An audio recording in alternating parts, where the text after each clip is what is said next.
اگر تمہارے پاس کوئی آ جائے اور تم سے گفتگو کرنے لگے تو تم ماں ہو سب کی، اس لیے آئے نبی کی بیویوں، جب تم سے کوئی آدمی بات کرنا چاہے، گفتگو کرنا چاہے تو تم ان سے گفتگو کر سکتی ہو، بات چیت کر سکتی ہو، لیکن بات چیت کرتے ہوئے تمہارا لہجہ نرم نہیں ہونا چاہیے۔ فلا تخضعن بالقول، تمہاری بات چیت میں نرمی نہیں ہونی چاہیے، تمہاری بات میں مٹھاس نہیں ہونی چاہیے۔ جب تم کسی سے گفتگو کرو تو تمہاری آواز میں سریلا پن، میٹھا پن نہیں ہونا چاہیے، بلکہ معمولی سختی ہونی چاہیے، لہجے کے اندر تھوڑا کڑک پن ہونا چاہیے۔ اگر تم نرمی سے بات کرو گی، اگر تم سویٹ بن کر، سافٹ ہو کر تم کسی سے گفتگو کرو گی، فَيَطْمَعَ الَّذِي فِي قَلْبِهِ مَرَضٌ، تو جن مردوں کے دلوں میں بیماری ہے، عشق کا بھوت اور پیار کا بھوت بہت جلدی ان پر چڑھتا ہے، فَيَطْمَعَ الَّذِي فِي قَلْبِهِ مَرَضٌ، جن کے دلوں میں بیماری ہے وہ تمہارے سافٹ آواز سے، وہ تمہاری نرم و ملائم لہجے سے طرح طرح کے خیالات اپنے دل میں پال لے گا، طرح طرح کے وچار اپنے دماغ میں رکھ لے گا، اپنے مائنڈ میں لے آئے گا۔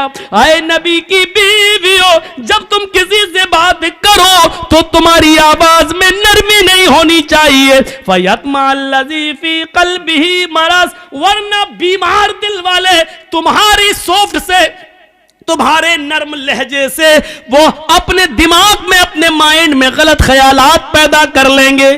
یعنی شاید یہ سوچ لیں، ہوتا نا کسی نے جی ہاں ہنس کے مسکرا کے تھوڑی سی بات کر لیں تو اب بار بار فون ہوتا ہے، رانگ نمبر لگ گیا، ہم کو پڑھا رہے ہو، یہ رانگ نمبر جو بار بار لگ رہا ہے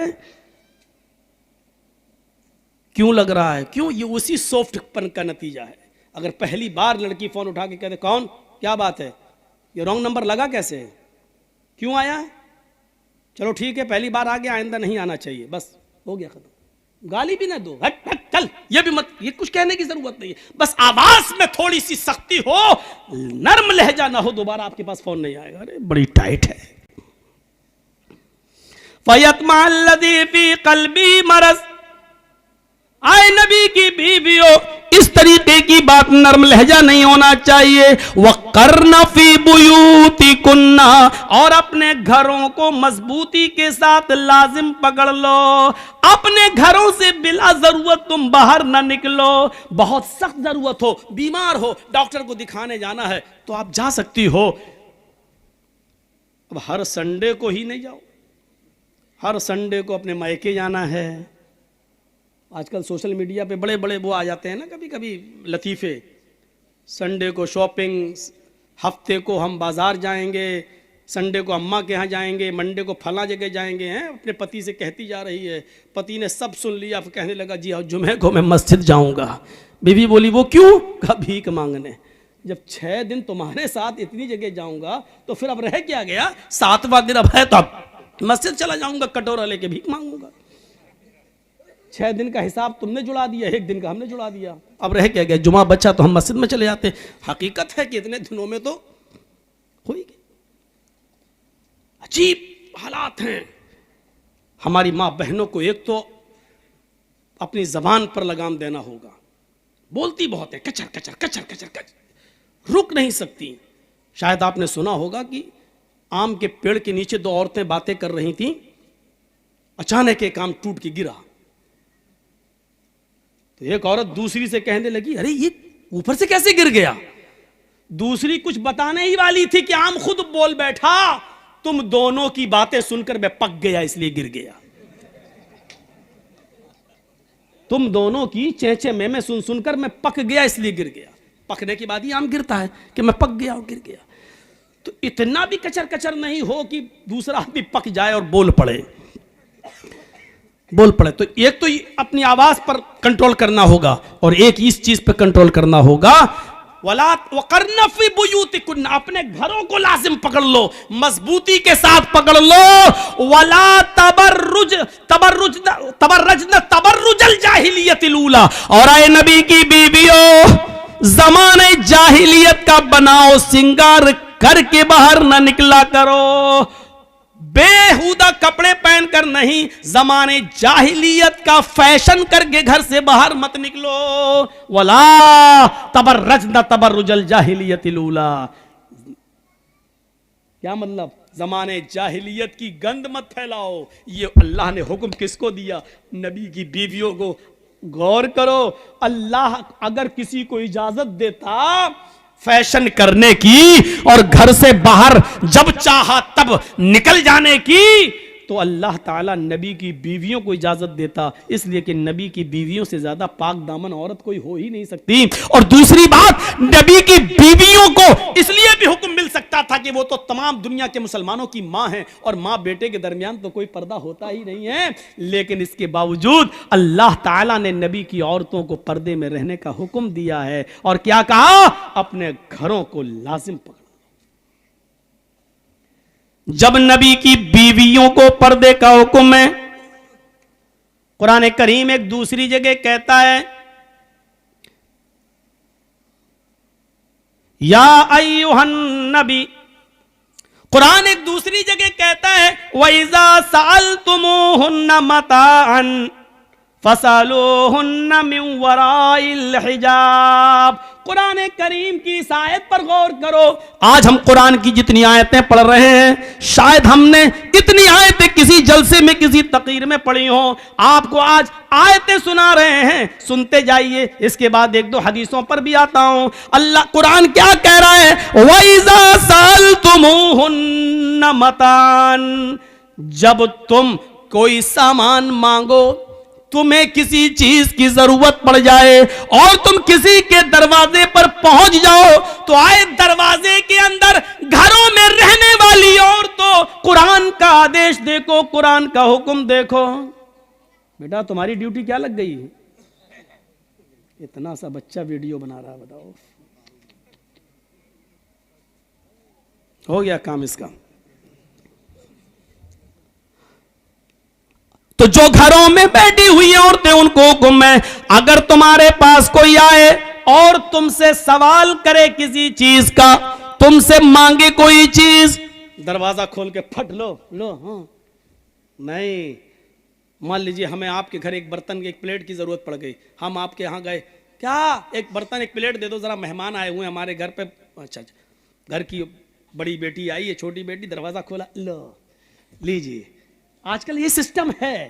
قرآن کیا کہہ رہا ہے؟ وَإِذَا سَأَلْتُمُوهُنَّ مَتَاعًا، اگر تم کسی چیز کا سوال کرو، کوئی چیز تمہیں مانگنے کی ضرورت پڑ جائے کسی گھر، تو گھر میں رہنے والی عورتوں کو حکم دیا ہے اے عورتوں تم اپنے گھروں میں رہنا، اور جو مانگ رہے ان کو حکم دیا فَاسْأَلُوهُنَّ مِنْ وَرَاءِ الْحِجَابِ، تو ان گھروں میں رہنے والی عورتوں سے پردے کے پیچھے سے مانگنا۔ اندھی ڈیبیٹ میں بیٹھنے والی عورتیں کہتی ہیں لو صاحب حجاب کا حکم ہی نہیں ہے، حجاب کا لفظ موجود ہے قرآن میں، من وراء الحجاب، تو ان سے وہ سامان بھی پردے کے پیچھے سے مانگنا عورتوں کے لیے جائز نہیں ہے۔ 10 سال سے بڑی کسی لڑکی کے لیے جائز نہیں ہے کہ وہ دروازہ کھول کر کوئی سامان کسی غیر محرم کو اپنے ہاتھ سے نکال کر اس کے ہاتھ میں دے دے، اس کے سامنے آ کر دے دے۔ یہ نوٹنکیاں ہمارے اور آپ کے معاشرے میں چل سکتی ہیں، لیکن قرآن کی روح سے جائز نہیں ہے۔ مانگنے والوں کو حکم ہے کہ پردے کی اوڑ سے مانگو، اور جو دے رہی ہیں سامان ان کو بھی حکم ہے کہ پردے کی اوڑ سے سامان دے۔ جب ان کو کوئی پلیٹ، موبائل یا رومال یا کپڑا اگر ان کو دینا ہی پڑے تو اپنے ہاتھوں میں گلیوز چڑھا لیں، اپنے ہاتھوں میں گلیوز چڑھا لیں، یا کوئی کپڑا گلیوز نہ ہو تو باندھ لیں، اور وہ سامان اٹھا کر ہلکا سا دروازہ کھول کر اور وہ پردے کے پیچھے سے وہ سامان دیں، اس طریقے سے وہ سامان دیں کہ ان کے ہاتھ کی ہتھیلی اور چہرہ، حالانکہ بہت سے لوگ ہتھیلی اور چہرے کا پردہ نہیں مانتے ہیں، ان کے پاس اپنے دلائل ہیں۔ ڈاکٹر ذاکر نائک جیسی شخصیت بھی چہرے اور ہاتھ کی ہتھیلی کا پردہ وہ نہیں مانتے ہیں، وہ کہتے ہیں کہ اس کا اگر عورت پردہ نہ کرے تو کوئی حرج نہیں ہے۔ اپنے دلائل و تحقیق ہو سکتی ہے میرے پیارے ساتھیوں، لیکن قرآن کی اس آیت سے استدلال کرتے ہوئے میں تو یہی کہتا ہوں کہ جب عورتوں کو پردے کی اور سے حکم ہے تو میرے بھائیوں اگر اسلام کے اندر سے چہرے کو ہٹا لیا جائے, اگر پردے سے ہاتھ کی ہتھیلی کو ہٹا لیا جائے اور پردے میں چہرہ نہ مانا جائے تو پھر رہ گیا جاتا ہے رہا جسم. تو جسم کا پردہ تو دنیا کی ساری عورتیں ہی کرتی ہیں, ہر مذہب کی عورتیں ہی کرتی ہیں. چہرہ ہی تو اٹریکشن پیدا کرتا ہے, چہرہ ہی تو ایسا ہے کہ جو دلوں کے اندر کشش پیدا کرتا ہے, اٹریکٹ کرتا ہے. اسی لیے چہرے کو کا بھی پردہ ہونا چاہیے.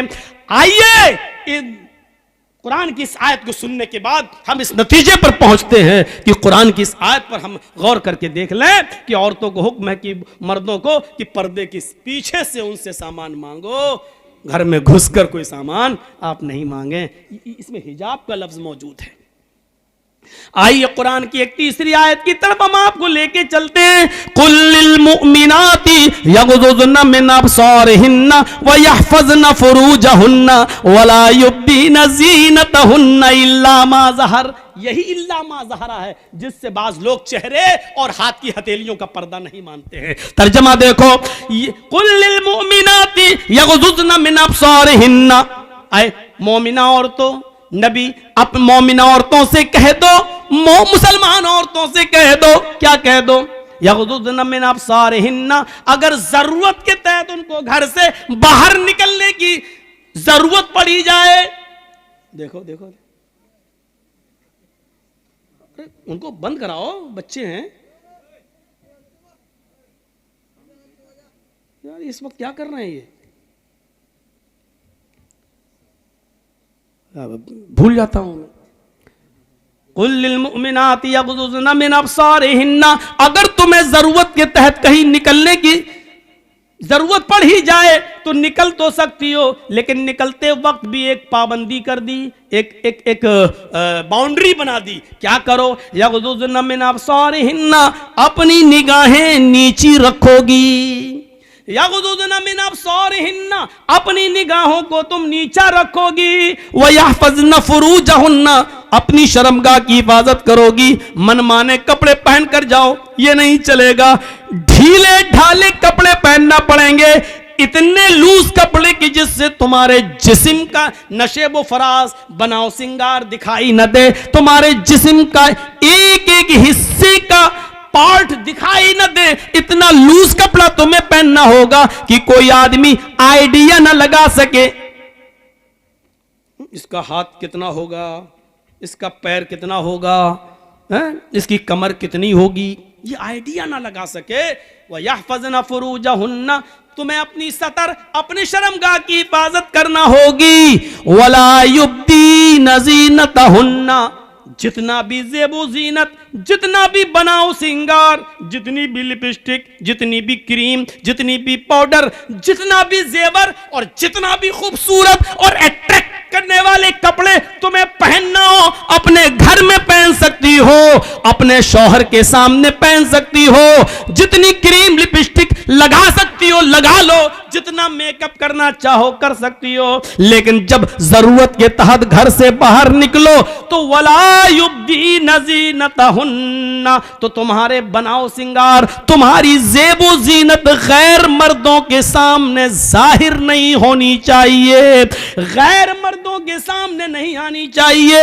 عورت کا لپسٹک لگا کر گھر سے باہر نکلنا حرام, عورت کا خوشبو لگا کر گھر سے باہر نکلنا حرام, عورت کا عطر لگا کر پرفیوم لگا کر گھر سے باہر نکلنا حرام. یہاں تک کہ عورت خوشبودار کوئی چیز, کوئی تیل ہی کیوں نہ ہو, ڈابر آنولا یا چمیلی, اگر یہ تیل بھی لگا کر گھر سے باہر نکلتی ہے تو اس کے لیے یہ بھی حرام. میں حرام بول رہا ہوں, ناجائز نہیں, حرام, تاکہ ہمیں سمجھ میں آ سکے کہ ہماری کلچر کیا ہونا چاہیے اور اسلام میں کتنا زبردست عورت کو رکاوٹ ہے کہ تم یہ چیزیں گھر سے باہر لگا کر نہیں. ہاں اپنے گھر میں رہو تو پوری بوتل اڑٹ لو عطر کی, کوئی منع نہیں کر رہا. گھر میں جو چاہو وہ پہنو, کوئی منع نہیں کرتا تمہیں, پہنو نہ پہنو کوئی فرق نہیں پڑتا. کلیئر, گھر کے اندر وہ بھی صرف شوہر کے سامنے. آج کل تو جوائنٹ فیملی رہتی ہے, اب یہ تھوڑی کہا دیا جائے گا کہ جوائنٹ فیملی میں بھی جہاں سسر رہتا ہو، دیور رہتا ہو، جیٹ رہتا ہو، ادھر بھی پہن سکتے، نہیں. گھر کا مطلب شوہر والا روم، گھر کا مطلب خاص وقت اور خاص ٹائم. اب بھائی اس سے زیادہ تو ہم بولیں گے تو آپ کہو گے بڑا بیہودہ مولوی ہے. اس مولوی کو اب یہ باتیں یاد آ رہی ہیں، اس سے زیادہ تو ہم نہیں جا سکتے. کیا کہا؟ وَلَا يُبْدِينَ زِينَتَهُنَّ، اور اپنے بناؤ سنگار کو غیر مردوں کے سامنے ظاہر نہ کریں. إِلَّا مَا ظَهَرَ مِنْهَا، مگر جو خود بخود ظاہر ہو جائے. اب خود بخود ظاہر ہونے کا مطلب کیا ہے؟ عورت بیچاری پلیٹ اتار رہی ہے اوپر سے، کمرے میں آپ اور آپ کا دوست بیٹھا ہوا ہے، لیکن بیوی پردہ اردہ کر کے آئی، سب کچھ آئی، اب وہ پلیٹ اتار رہی ہے اوپر سے، اب اس کی آستین سرک کے ادھر آ گئی، مطلب پہنے ہوئے قمیص سرک کے ادھر آ گئی، تو یہ خود بخود ظاہر ہو گیا. تو الا ما ظہر منہا، یہ چیز ہے کہ اب پلیٹ اتار رہی ہے یا کوئی چیز اتار رہی ہے، اس میں اب آستین نیچے آ جائے اور ہاتھ کی ہتھیلی یا تھوڑی سی کلائی وغیرہ نظر آ جائے تو اس میں کوئی حرج نہیں ہے، کیونکہ یہ چیز خود بخود ظاہر ہو گئی ہے، تمہارا ارادہ نہیں تھا ظاہر کرنے کا. اسی طریقے سے شوہر نے کچھ کہا اور آپ آ رہی ہیں اور اچانک چہرہ سامنے آ گیا اور دوست نے دیکھ لیا، چونکہ وہاں تمہارا شوہر موجود ہے، اس لیے چہرہ اگر اچانک خود بخود ظاہر ہو گیا تو اس میں تمہارے اوپر کوئی گناہ نہیں ہے، کوئی بات نہیں، یہ چیز خود بخود ظاہر ہو گئی، آپ کا ارادہ نہیں تھا ظاہر کرنے کا. یہ چیز آج تم پتہ نہیں کیا سوچ رہی ہوں گی عورتیں کہ یہ مولوی تو آج ہم پہ برس پڑا، کتنی پابندی لگوائی جا رہی. ہمیں معلوم ہے پابندی لگوا تھوڑی رہا ہوں میں، وہ تو تم کرو گی وہی جو کرتی آ رہی ہو، لیکن ہم بتانا تھوڑی چھوڑ دیں گے. وَيَا إِلَّا مَا ظَهَرَ مِنْهَا، اس کے بعد دیکھیے کیا کہا گیا. آئے نبی مومنہ عورتوں سے کہہ دو کہ وہ نگاہیں نیچی رکھ کے اپنے سطر کی شرمگاہ کی حفاظت کریں اور اپنے بناؤ سنگار کو غیر مردوں کے سامنے ظاہر نہ کریں مگر وہ جو خود بخود ظاہر ہو جائے. وَلْيَضْرِبْنَ بِخُمُرِهِنَّ عَلَى جُيُوبِهِنَّ، آج یہ بہت بڑی برائی ہماری نوجوان لڑکیوں میں آ گئی ہے. اب وہ دوپٹہ لے کر نہیں چل رہی ہیں، دوپٹہ بھی آج کل رکھا رہ گیا گھر میں، آج کل صرف شلوار قمیض پہنی اور نکل گئی، اب دوپٹہ ان کے گلوں سے ہٹ گیا، ان کے سروں سے ہٹ گیا. قرآن کہہ رہا ہے جب وہ نکلے ضرورت کے تحت بھی کہیں جائیں تو وَلْيَضْرِبْنَ بِخُمُرِهِنَّ عَلَى جُيُوبِهِنَّ، تو وہ اپنے سینوں پر اپنی اوڑھنیوں کو ڈال لیں، اپنے دوپٹوں کو کسی موٹی چادر کو وہ اپنے سینوں پر ڈال لیں. وَلْيَضْرِبْنَ بِخُمُرِهِنَّ، خمار دوپٹے کو اوڑھنی کو کہتے ہیں اور اسی کا پلورل خمر استعمال ہوا ہے. وہ اس سے اپنا سینہ ڈھانک لیں، وہ کوئی موٹی چادر اپنے جسم پر اوڑھ لیں، اپنے سینوں پر. جیوب، جیب کہاں ہوتی ہے؟ اب ہوتی تو اندر بھی ہے، پینٹ کے اندر بھی کوئی رکھ لیتا ہے، لیکن اصل میں جیب یہی ہوتی ہے. جیسے ہم لوگ یہ موبائل رکھے ہوئے ہیں تو اصل جیب یہی ہے جو سینے پر. تو جیب کا مطلب سینہ. قرآن نے عورتوں کے سینے کے لیے ایک لفظ استعمال نہیں کیا بلکہ جیب کی جمع جیوب استعمال کی ہے، پاکٹ کی جمع پاکٹس استعمال کر دی ہے. کہ اور ظاہر بات ہے کہ دوپٹہ جیب میں تھوڑی رکھا جائے گا، قرآن یہ تھوڑی کہہ رہا کہ دوپٹہ اٹھاؤ جیب میں رکھ لو، نہیں. عَلَى جُيُوبِهِنَّ، چونکہ جیب سینے پر ہوتی ہے اس لیے اس کا ترجمہ یہ کیا جائے گا کہ عورتوں کو حکم دیا جا رہا ہے کہ وہ اپنی اوڑھنیوں کو، اپنی چادروں کو، اپنے موٹے دوپٹوں کو اپنے سینوں پر ڈال لیں. آج یہ برائی ہماری ماں بہنوں میں عام ہو چکی ہے اور خاص طور پر نوجوان لڑکی دوپٹے کو اوڑھنا اپنے لیے آج لعنت سمجھتی ہے کہ تو گلا ہے کیا دوپٹہ اوڑھیں. آج وہ بغیر دوپٹوں کے بازار میں جا رہی ہیں، گھوم رہی ہیں، اسکولوں میں جا رہی ہیں. یہ چیز ٹھیک نہیں. یہ آیتیں قرآن کی آپ کے سامنے چیخ چیخ کر کہہ رہی ہیں کہ ہمارا معاشرہ کیسا ہونا چاہیے. اللہ کے نبی صلی اللہ علیہ وسلم نے فرمایا ان اول ما یرفع عن هذه الامتی الحیاء والامانۃ، قیامت کی جو نشانیاں، سنیے، قیامت کی جو نشانیاں پھیلیں گی، قیامت کی جو علامتیں ظاہر ہوں گی، ان میں سب سے پہلی جو نشانی ظاہر ہوگی وہ یہ ہوگی ان اول ما یرفع عن هذه الامہ، اس امت سے، ہمارے مسلمانوں سے